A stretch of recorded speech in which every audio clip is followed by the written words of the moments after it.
Right, sir. So this is the cover page of the PMBOK Guide 6th edition. PMBOK stands for Project Management Body of Knowledge. Now, PMI owns the PMBOK Guide. The Project Management Institute, PMI USA, owns the PMBOK Guide. And PMI conducts the PMP examination. And one of the important reference for the PMP examination is your PMBOK guide. So rather than calling it as PMBOK, they call it as PMBOK. So as defined by PMI, see, PMBOK is the sum of knowledge within the emerging profession of project management. PMBOK, the project management body of knowledge, is the sum of knowledge. It is the collection of knowledge within the emerging profession of project management. And the PMBOK guide includes knowledge of proven, widely applied traditional practices, as well as it includes knowledge of innovative and advanced practices. Look, PMI USA was founded in year 1969.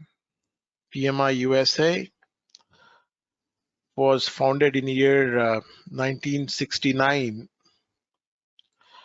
It's been more than 50 years that PMI has been founded, and that PMI has been tracking the projects across the world. PMI has been tracking the success, the failures, and the challenges of projects around the world.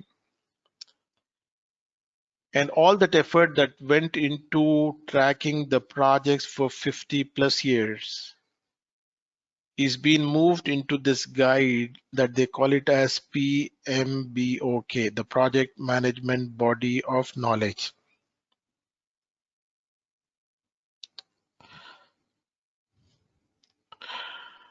So while tracking the projects, what PMI did is PMI picked up the knowledge of proven widely applied traditional practices from the existing projects. They picked up the best, the advanced practices. There's lots of research going on the project management side. All that has been moved into this guide that they call it as PMBOK, the Project Management Body of Knowledge.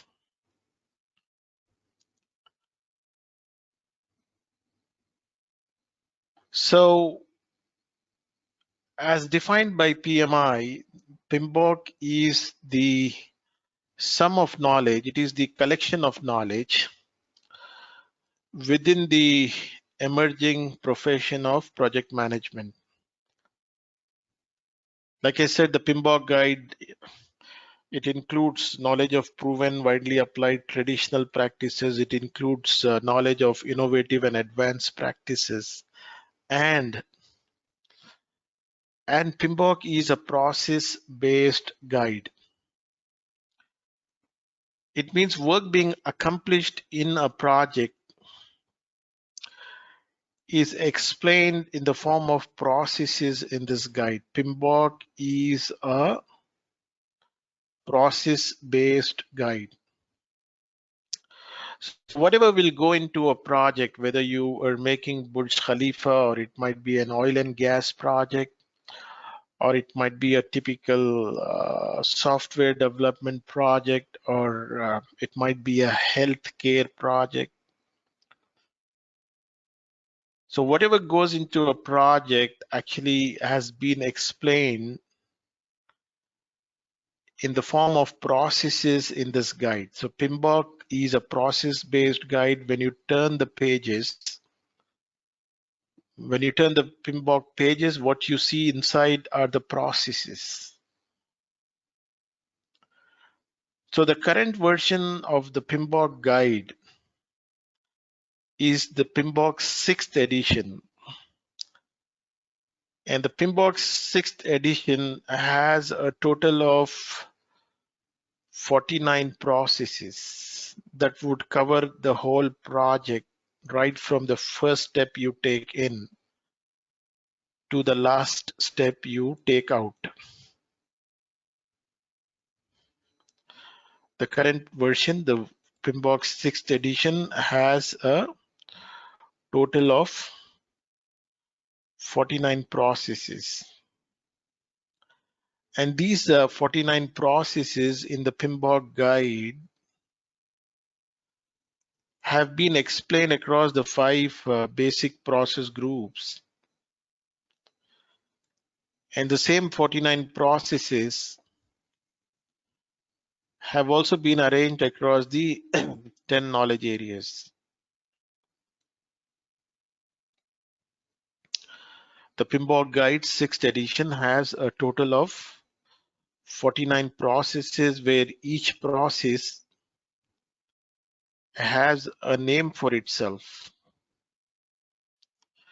Like collect requirement is the name of a process, define scope is name of another process, perform QC is a process, close project is a process. To close the project, you need to run a process. So you have 49 processes in the PMBOK guide. It means there are 49 names for 49 processes. And each process has its own set of inputs, like what all do you need to have in place to run that process, like to close a project, what things should you have like with you?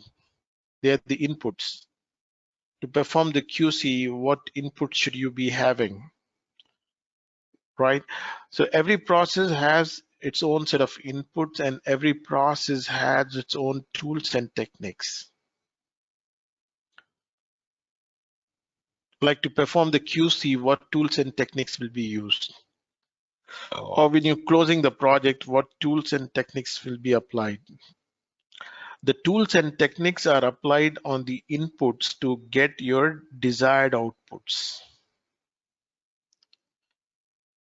The tools and techniques are applied on the input so that you get your desired outputs. So you have 49 such processes. And as you know, there are lots of advantages of following processes.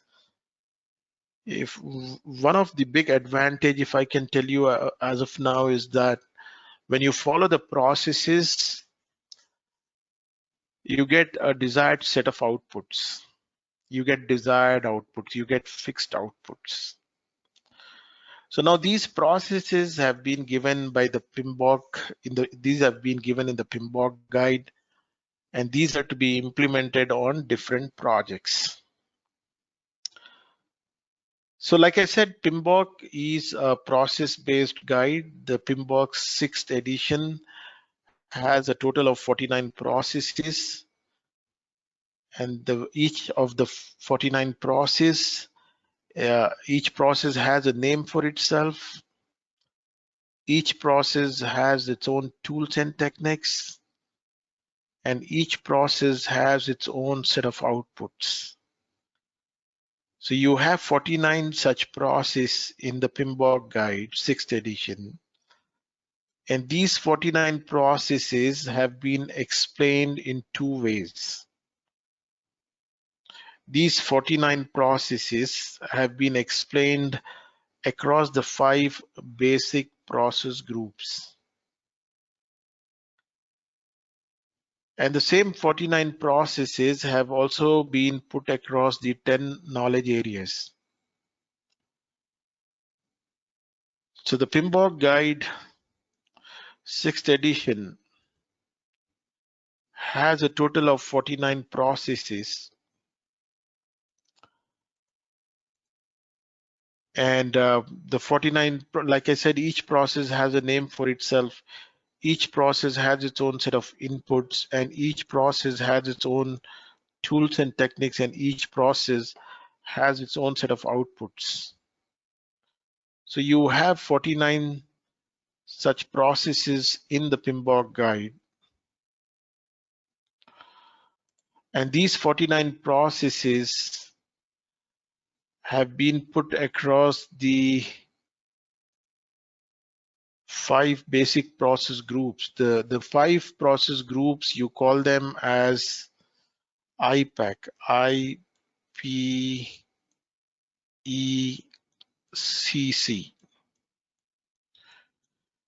The first I stands for project initiation.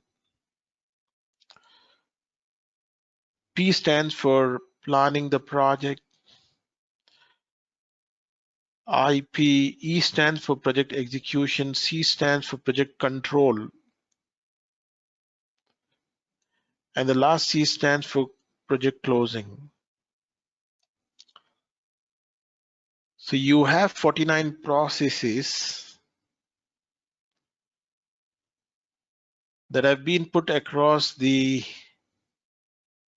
5 basic process groups.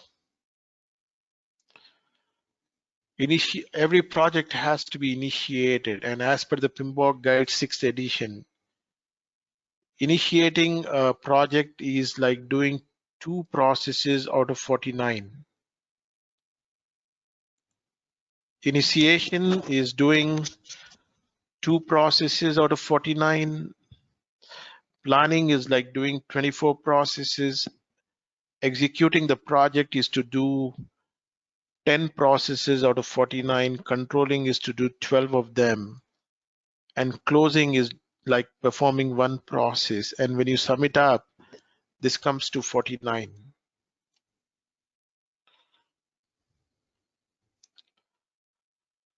So you have a total of 49 processes that have been put across the 5 basic process group. Like I said, every project has to go through these process groups as such. The first thing is to initiate a project, and as part of project initiation, you would be doing 2 processes, right? All right. So initiation is like doing 2 processes, and then they're like the first 2 steps you walk into the project, and then the third step you take is where you basically land into planning. So planning, as per the PMBOK Guide 6th edition, is to do a total of 24 processes. And when you do 24 processes, what you finally get is a project management plan. The final outcome of the effort that goes into planning is where you come out with a project management plan, and then the next thing is doing the project execution. And execution is where you have a major influx of men, material, and machinery to execute the project management plan. Like per se, if your project is in execution for 1 year, during the length of that 1 year, you keep getting deliverables, and at regular interval, once in a fortnight or once in a month, you pick the work performance data. The work performance data are the actuals that you pick from the ground, right? So these are the actuals, the work performance data that you pick from the ground, and monitor and control overlaps with execution. And monitor and control will compare the actuals with the project management plan. The project management plan will have the planned values, and the work performance data will have the actuals. So the monitoring and controlling will overlap with the execution. It would happen at the same time, where it is comparing the actuals with the project management plan.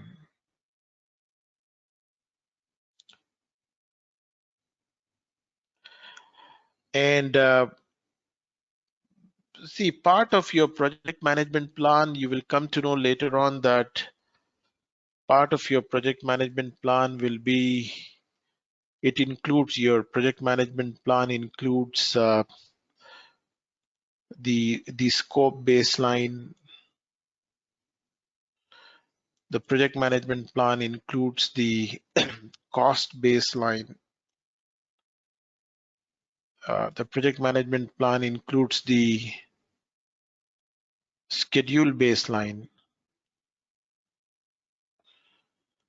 and also sometimes the quality baseline. All these baselines are sitting inside the project management plan.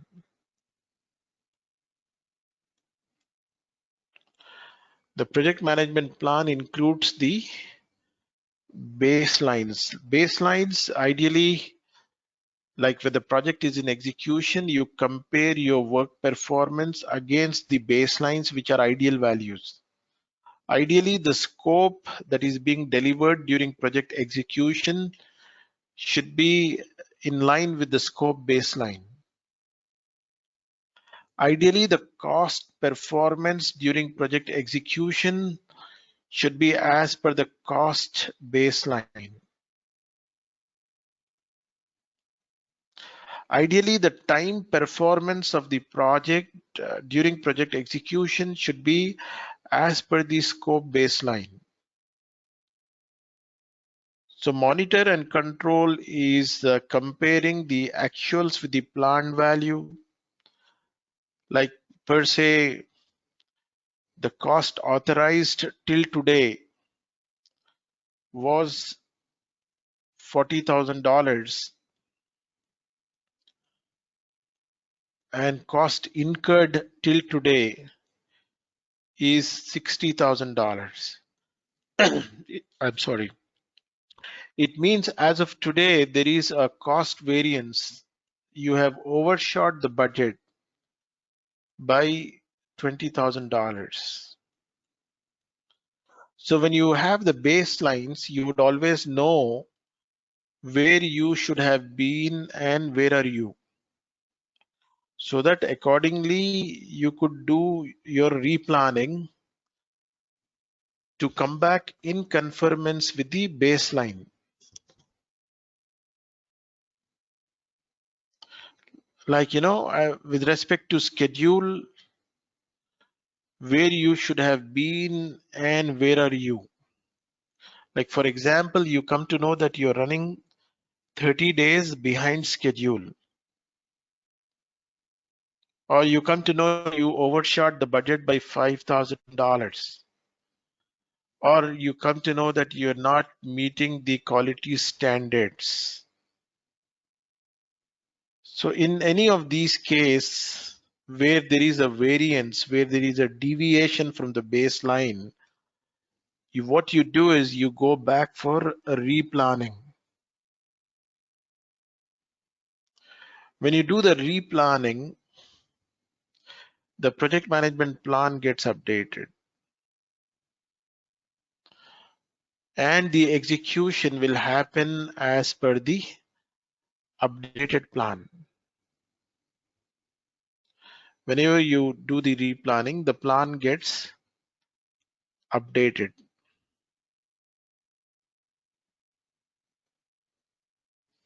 So this is like a moving part actually between planning, execution, and controlling. This is like a moving part as such.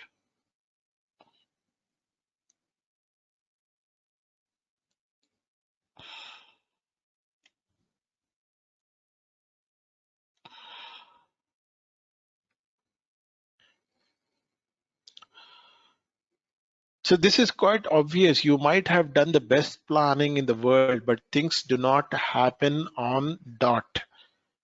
There is something or the other that keeps you throwing back on the schedule. There is something or the other because of which there is a cost overrun. So as far as you have the baselines, you would always go on replanning, and you would basically keep trying to come back in conformance with the baselines. And finally, you will be closing the project after the scope validation, after an acceptance from the client that you call it as UAT, the user acceptance test. Then you will run the close project process. So all put together, you have 49 processes. 2 of them sit here in initiation, 24 of them in planning, 10 processes in execution, 12 of them in controlling, and 1 process in closing. When you sum it up, it comes to 49. So 49 processes that have been put across the 5 basic process groups. And the same 49 processes have also been explained across the 10 knowledge areas. So the PMBOK Guide 6th edition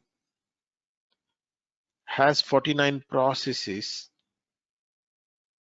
that have been put across the 5 basic process groups. And the same 49 processes have also been arranged across the 10 knowledge areas. They have been arranged in 2 ways. One is they have been put across the process groups, and secondly, they have been put across the knowledge areas. So the 10 knowledge areas in the PMBOK guide are project integration management, project scope management, project schedule management, project cost management, project quality management, project resource management, project communications management, project risk management, project procurement management, and project stakeholder management. These are the 10 knowledge areas in the PMBOK guide. Now, project integration management is like, is to do 7 processes out of 49. Project scope management is doing 6 processes, 6 specific processes out of 49.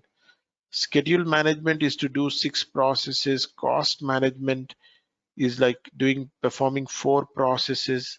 Project quality management is to do 3 processes. Project resource management is doing 6 processes. Communications management is 3 processes.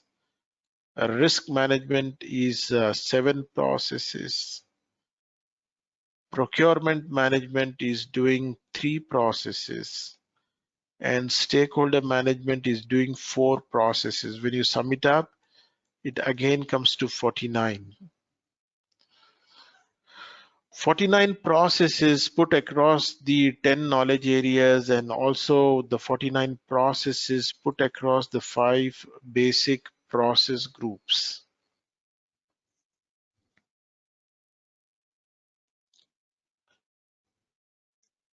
So in short, PMBOK is like understanding 49 processes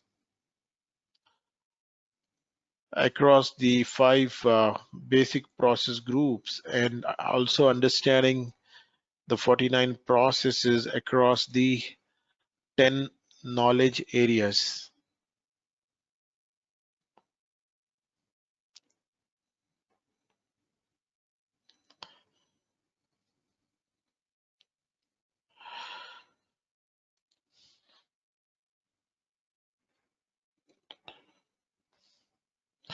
So the 10 knowledge areas in the PMBOK guide, we've just seen, like you have project integration management,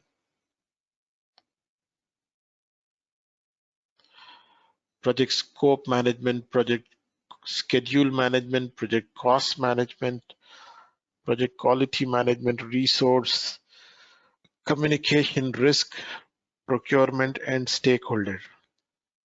Brother Saif, actually, see, knowledge area, it brings together processes by commonality. Everything to do with costing is in project cost management. Everything to do with quality, like project quality management has 3 processes. In fact, when you see these 3 processes across the process group, one of them happen as part of planning the project. One process happen as part of project execution. And the third process, perform QC, happens as part of monitoring and controlling. So 3 processes in 3 different groups actually, and tying them or connecting the dots would not be easy when you're looking at them across the process group. But when you look at them across the knowledge areas, output of one process becomes input for the next one. So knowledge area will bring together processes by commonality. Everything to do with the risk management is in one branch here. Everything to do with procurement is in one branch. But when you see about procurement across the process group, you will find 3 processes in 3 different places. But you need to understand the PMBOK both the ways. You need to understand the PMBOK guide across the 10 knowledge areas, and also that you need to understand the PMBOK guide across the 5 basic process groups.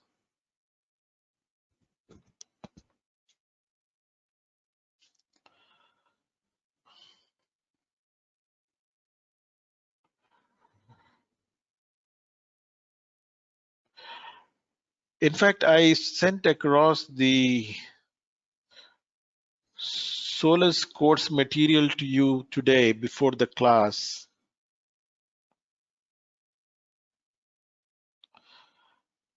And also what I did is separately the same Solus course material I sent across from page 304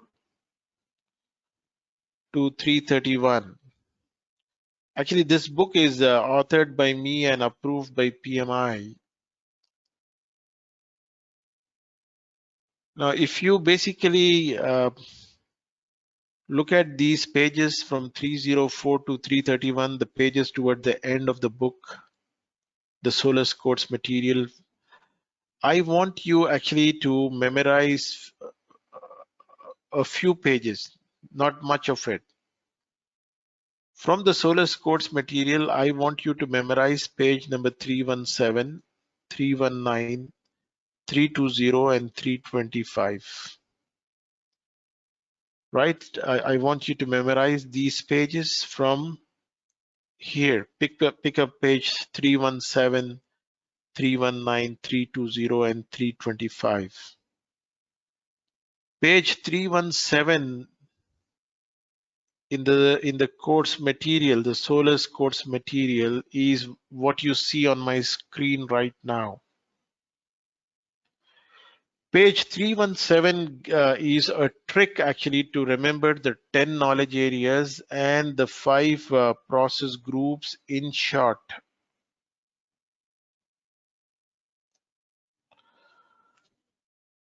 The 10 knowledge areas, the first I stands for project integration management, project scope management, project schedule management, project cost management, project quality management, project resource management, communications management, risk management, procurement management, and stakeholder management.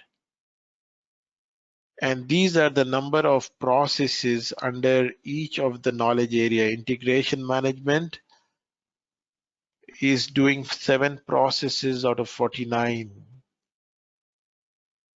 Project scope management is to perform 6 processes. Schedule management is to do specific 6 processes. Cost management is to do 4 processes. Similarly, you have the quality management, resource communication, risk procurement, and stakeholder. When you sum it up, this comes to 49.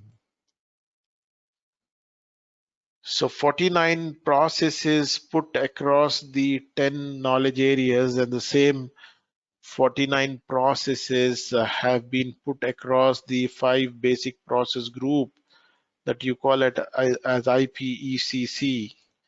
The first I stands for project initiation, then planning, execution, control, and closing, and then you have the number of processes in each of this process group. When you sum it up, this is coming to 49. So you need to memorize the page number 317. The page number 317, this what you see on my screen in your course material, it looks like this.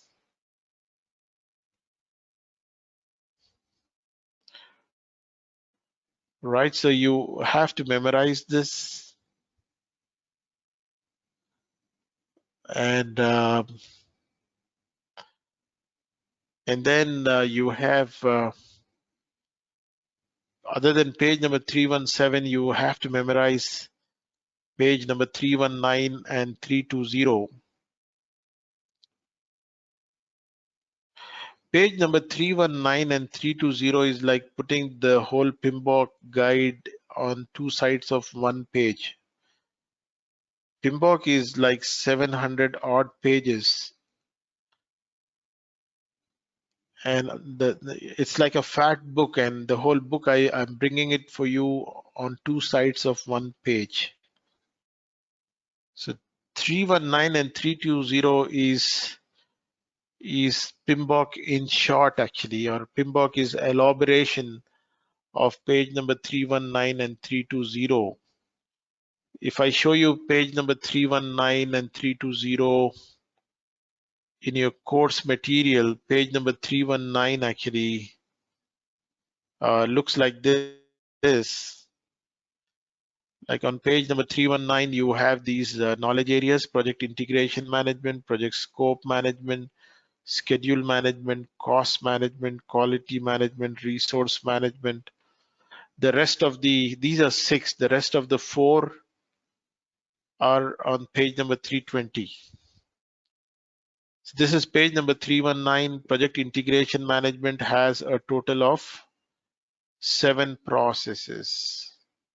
Scope management has 6 processes. Schedule has 6 processes. What are the names of those processes? So project integration management has 7 processes, 7 of them. Scope management has 6 processes. And besides each of the process in the bracket, the process group is given. Scope management has 6 processes. Out of 6 processes, 4 of them happen when the project is in planning and you did not even get into execution. And 2 processes are happening as part of monitoring and controlling the project. Similarly, project schedule management has 6 processes. Out of the 6, the first 5 of them happen when the project is in planning, and 1 process happens as part of monitor and control. That means more than 90% of the project schedule management processes and activities happen when the project is in planning and that you did not even start your executions. Out of 6, 5 of them are happening as part of planning the project. Similarly, project cost management has 4 processes. The names of them 1, 2, 3, 4.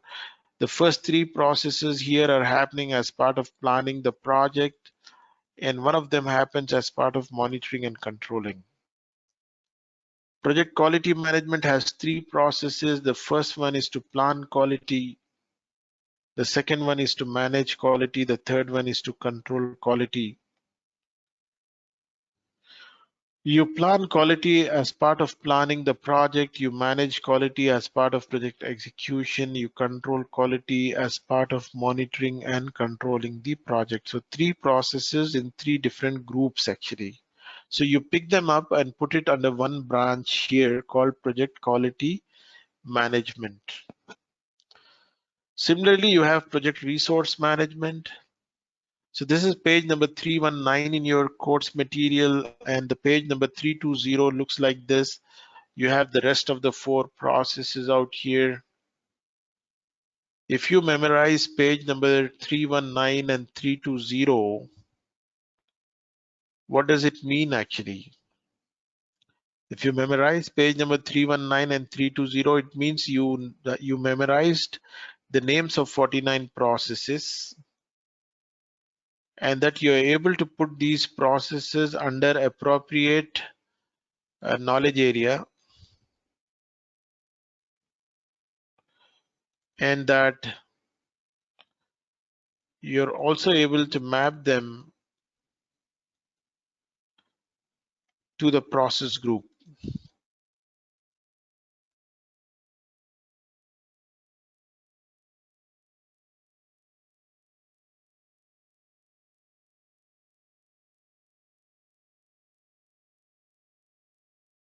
So it's a matrix actually.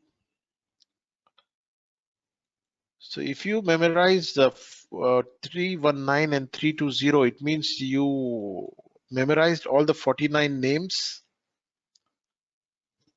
and then you're able to put them under appropriate knowledge areas and map them to the process group. So the PMBOK guide of 700 pages is nothing but elaboration of page number 319 and 320.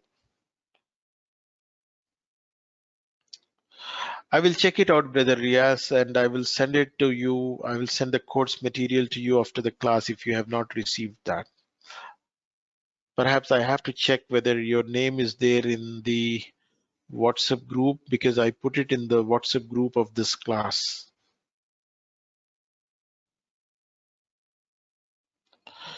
So I want you to memorize page number 319, 320. I want you to memorize page number 325 as well. Nothing more actually. I just want you to memorize 4 pages so that the subject becomes very easy for you. How to read the PMBOK guide, I will explain that to you in the last class. How do you start and how do you go about reading it? Don't worry about it. That would be covered in the last class. I want you to memorize page number 325 as well from my course material. Page number 325 actually is where you have the formulas actually. You have the formulas to find out the cost variance of a project, formula to find out the schedule variance of a project, formula to find out the cost performance index, the schedule performance index. See, projects are communicated in especially the traditional AEC industry, the architectural, engineering and construction industry. Projects are communicated in terms of CV, SV, CPI and SPI. These are the numbers and the numbers will speak out. These are the vitals of your project. They're like the BP, the pulse, the temperature, and they say the oxygen saturation level. These are the vitals. You know, the doctor need not come and see you. Over the phone, you tell him what is your BP, pulse, temperature, and the saturation. He can prescribe the medicines to you. These numbers will speak. I'm just giving you an analogy. I'm just comparing it. Don't open the PMBOK guide and look for BP, pulse, and temperature. You call them as vitals actually in a human being. And similarly, the CV, SV, CPI, SPI are the vitals of your project. They will tell what's going on. You don't need to give a big English literature story. The doctor, he does not want to listen to all those big stories, the patient has. He wants, you have a standard operating procedure. Take someone into emergency, the doctor will say, nurse, check his vitals, right? So what they do is they put him on the bed and, they start checking his temperature, BP, pulse, his oxygen saturation level, the sugar as well. And they write it on the case sheet and put it in front of the doctor. And then looking at the vitals, the doctor would know what should be the course of medication. We are going to discuss about this in detail when I'm telling you about project cost management. There you come to know what is the earned value, what is the actual cost of a project, what is the planned value. So we need to understand the terminology, the terms called EV, earned value, planned value, actual cost. And as part of this, we would also, there is something called as the earned value technique. As part of that, we would also learn how to do the forecasting of a project. Forecasting the project is to communicate these three numbers. Like as a project manager, your job is doing the forecasting. Forecasting is basically once in a fortnight or once in a month when the project is in execution, you need to communicate the estimate at completion of the project.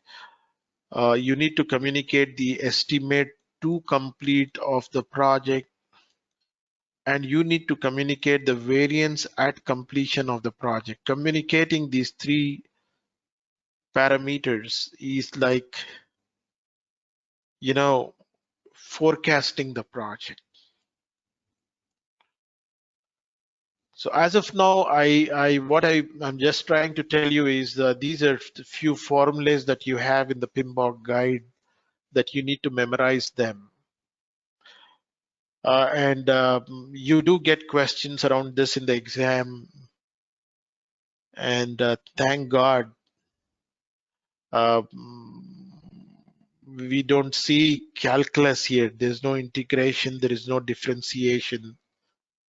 There is no trigonometry.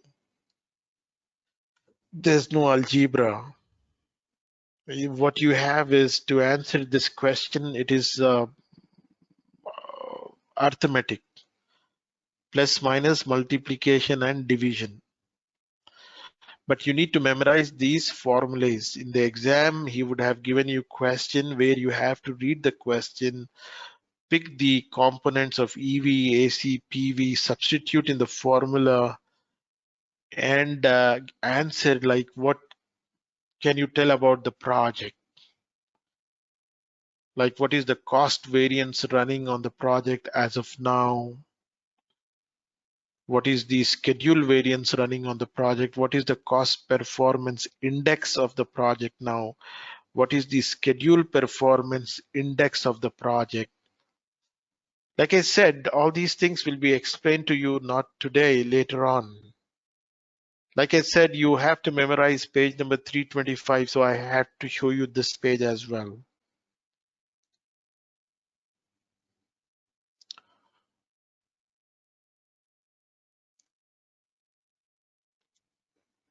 So page number 317, you have to memorize. What you see on my screen right now is page 317.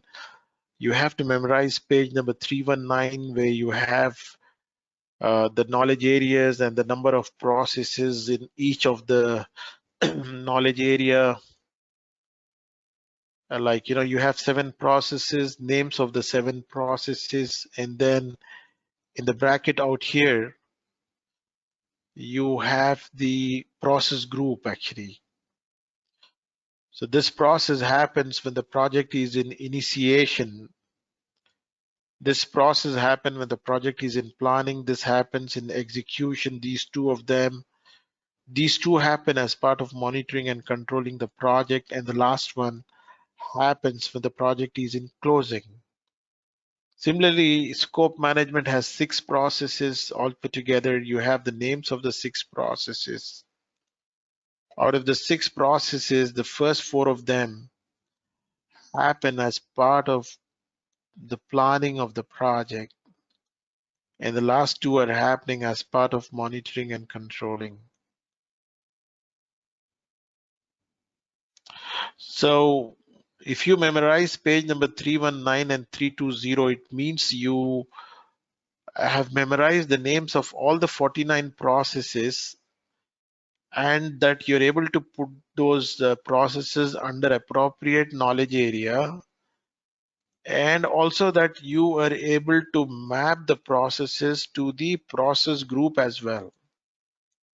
So page number 319 and 320 is where you have 49 processes put across 10 knowledge areas, and each of the process have also been mapped to the process group, because you have 49 processes that have been arranged in 2 ways. So if I name any one of the 49 processes, you should know where it falls actually, which knowledge area and which process group.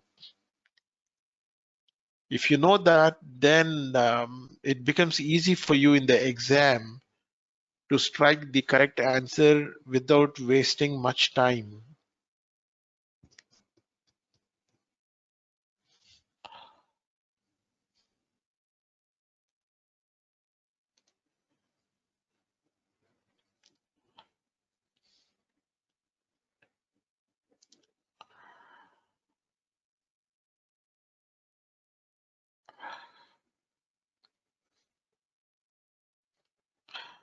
Brother Saif, I just want you to, like I said, memorize page 317, 319, 320, and 325. Nothing more than that, please.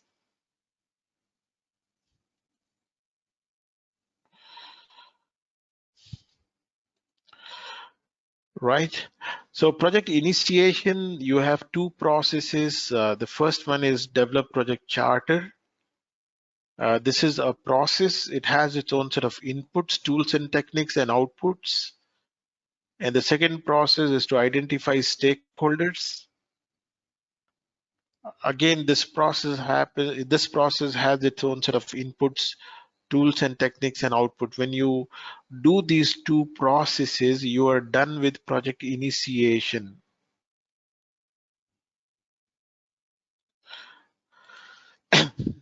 And then the next process you do, the third step you take, is where you land into planning. And planning is like doing 24 processes. So that's what you see on my screen actually, the 24 processes in planning. And you don't need to memorize this. This is on page number 321 in your course material. And this is on the 2 processes in initiation. It's also on 321, right? This recording is going to come to you tomorrow, and when you get this recording, open the course material and cross-check it. So 2 processes out here, and then in planning you have 24 of them on page number 321 and 322, right? And the last process I put a different color actually, right? In planning, you like you know that you have 2 processes in project initiation, and that you have 24 processes in planning. So this 24, actually, I will write this as 23 plus 1.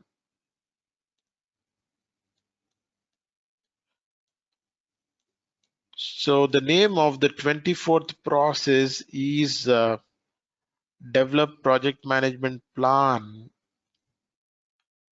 And what you do in this process is that you don't cook anything new. Whatever is already cooked, whatever has come out of the 23 processes,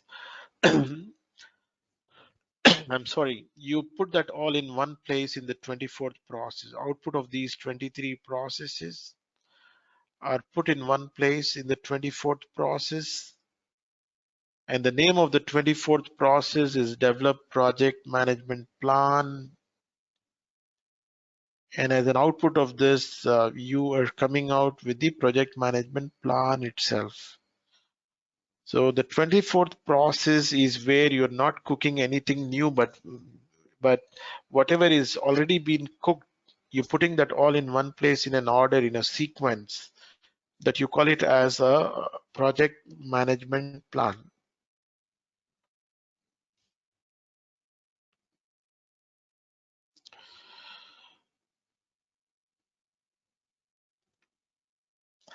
And then execution, you have 10 processes. This is on page number 323. And monitoring and controlling, you have 12 processes, the names of them, and closing, you have one process. So you don't need to be frightened looking at this. All these 49 names of the processes that you just have shown you across the process group. If you're able to put down page number 319 and 320, it means you already memorized the names of all these 49 processes. You're able to put them under appropriate knowledge areas and map them to the process group. And that's what is the whole PMBOK guide in short.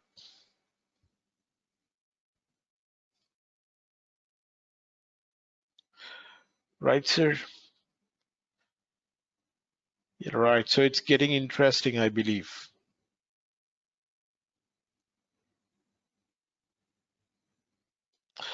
Okay.